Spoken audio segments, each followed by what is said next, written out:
I'm a runner. I run. But why? Why do I run? Most people don't like running. It's hard, your legs hurt, you're tired, you're out of breath, you're covered in sweat. To be honest, you'd probably do anything to avoid having to run. So why do I run? Well, it allows me to challenge myself, to stay healthy, to get outside and take a break from, well, life. There are plenty of reasons.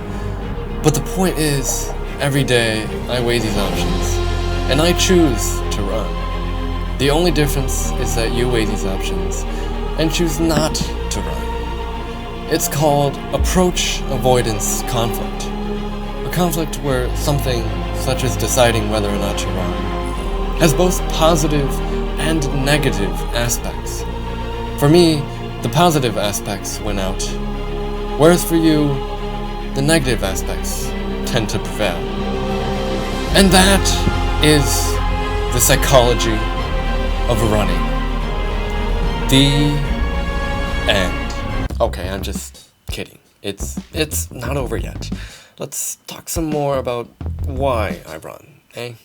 Specifically, what motivates me to run. There's intrinsic motivation, where you do something because you personally like doing it. I run because I enjoy running, and I like the challenge of training to improve.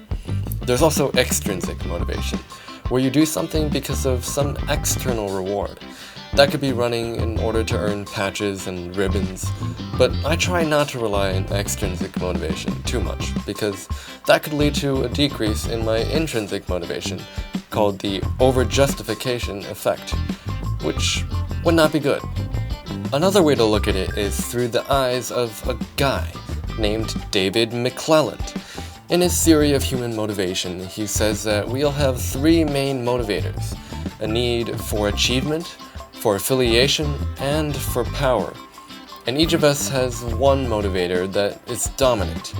For me, I think it's probably the need for achievement, which drives me to set challenging goals in running and work to achieve them. So by now, you've probably heard more than enough about why I run. But what happens when I run? Well, I've known how to run since I was a wee little lad, so the action of running is something that I'm fairly experienced at. As a result, running has become ingrained in my procedural memory, a type of long-term memory of how to do things that you're skilled at.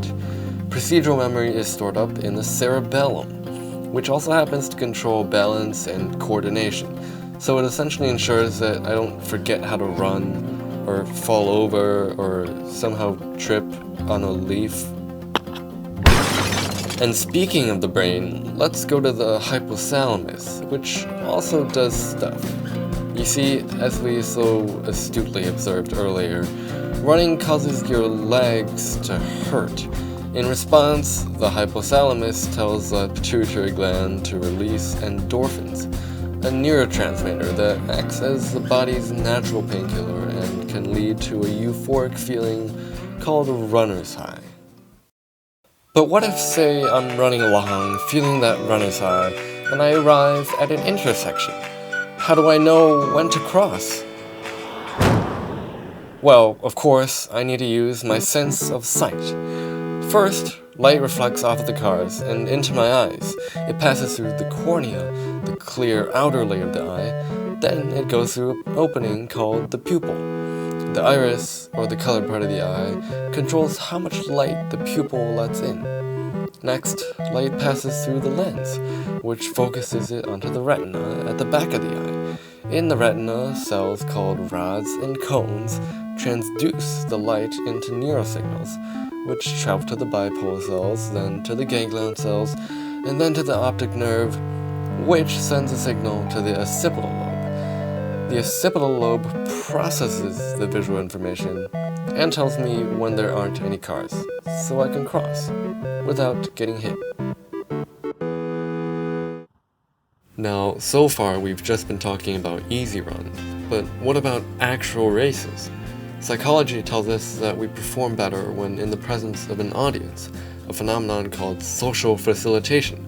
So for example, Since I don't have footage myself, this means that Colin would theoretically run faster when there's a crowd watching and cheering him on than when there isn't one. And finally, there is also the Yerkes-Dodson law, which says that the level of arousal can affect performance according to this little curve right here.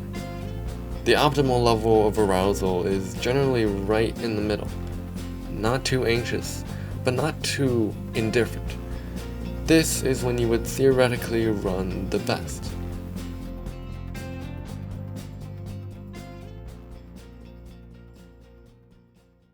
And that is the psychology of running.